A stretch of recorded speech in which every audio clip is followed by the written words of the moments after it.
Real Madrid, même son de cloche dans les colonnes de AS pour Xabi Alonso qui compte sur lui. Grosse concurrence pour le français Ferland Mendy et Fran Garcia qui est sur les tablettes de nombreux clubs, notamment du côté de l'Espagne. Game of Thrones du côté du Barça, bien évidemment.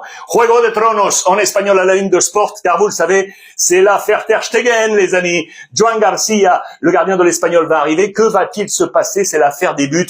Maxime attention du côté du FC Barcelone. Que le bal commence. Regardez dans les buts, dans les pages intérieures du quotidien Sport. Vous le savez que Hansi Flick, ça y est, a discuté avec Ter Stegen. Va-t-il lui expliquer qu'il doit maintenant prendre un nouveau rôle de numéro 2, lui qui est devenu numéro 1 de la Nationalmannschaft avec Nagelsmann qui appelle au dialogue du côté du FC Barcelone. Le directeur sportif Deco, lui, fait tout pour faire venir Joan Garcia. Je vous rappelle que l'Espagnol veut la totalité de la clause. Maintenant, pas de palier, pas de levier ou quoi que ce soit. On veut absolument tout aujourd'hui. Et le Barça qui a tout intérêt également à laisser partir, vendre Ter Stegen parce qu'on économiserait 42 millions d'euros en salaire qui lui reste jusqu'en 2028 à Ter Stegen. Ça, c'est ultra important, vous le savez, pour le Barça qui va déjà économiser plus de 30 millions d'euros qu'il aurait dû verser de salaire à Clément Lenglet. Ça y est, rupture de contrat avec le FC Barcelone,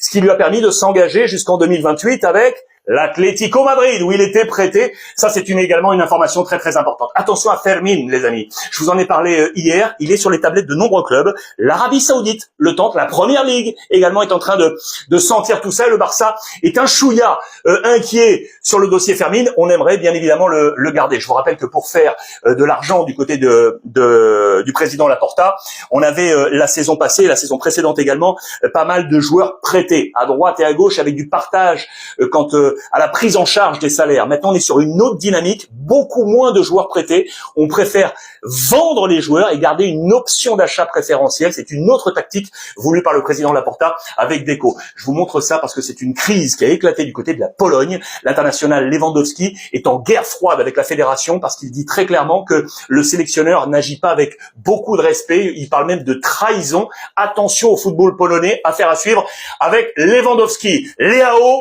est devenu monsieur 100 millions, les amis. Regardez les colonnes de la Gazzetta dello Sport. Ça, c'était la manchette à la une. Pourquoi? Parce que le Bayern Munich serait intéressé. Du coup, Milan aurait mis fixé un prix à 100 millions d'euros pour Leao.